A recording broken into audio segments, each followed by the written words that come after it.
প্রেমিকের হাত ধরে বাংলাদেশে পালিয়ে এসে আটক হয়েছেন ভারতীয় গৃহবধূ। সীমান্তের কাঁটাতারের বেড়া পেরিয়ে প্রেমিকের হাত ধরে পালিয়ে এসেছেন ভারতীয় এক গৃহবধূ। উদ্দেশ্য প্রেমিককে বিয়ে করে বাংলাদেশি ঘর সংসার করবেন, কিন্তু সে আশা আর পূরণ হলো না। তাদের দালালের মাধ্যমেই সীমান্তে কাঁটাতারের বেড়া পেরিয়ে অবৈধভাবে বাংলাদেশে প্রবেশের সময় বর্ডার গার্ড বিজিবি সদস্যদের হাতে প্রেমিকের সহযোগী সহ আটক হয়েছেন ওই গৃহবধূ।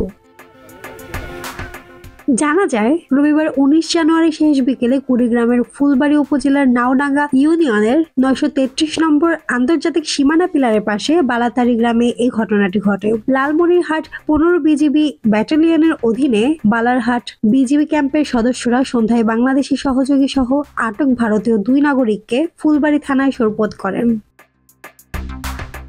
আটককৃতরা হলেন ভারতের পূর্ব বর্ধমান জেলার নাদনঘাট থানার ধামাই গ্রামের মোহাম্মদ বাবর আলী মণ্ডলের মেয়ে, এক সন্তানের জননী মোসাম্মদ রেশমা মণ্ডল, দক্ষিণ 24 পরগনা জেলার উস্তি থানার গড়খালি গ্রামের দেবকুমার সাপুইয়ের ছেলে সৌরভ কুমার সাপুই এবং সহযোগী কুড়িগ্রাম জেলার নাগেশ্বরী উপজেলার কাশিরডাড়া গ্রামে মোহাম্মদ বাচ্চু মিয়ার ছেলে মোহাম্মদ ইউসুফ আলী।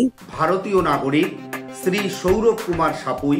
এ ব্যাপারে ফুলবাড়ী থানার officer in charge OC Mamunur Rashid সত্যতা নিশ্চিত করে জানান, রাতে বিজিবি ভারতীয় এক নারী এবং এক যুবক ও তাদের সহযোগী এক বাংলাদেশি সহ 3 জনকে থানায় সোপর্দ করেন। পরে তাদের বিরুদ্ধে অবৈধ অনুপ্রবেশের দায়ে মামলা রুজু করে জেল হাজতে প্রেরণ করা হয়েছে। মাহমুদ আঞ্জুম বৃষ্টি, ডেস্ক রিপোর্ট, কথা কম।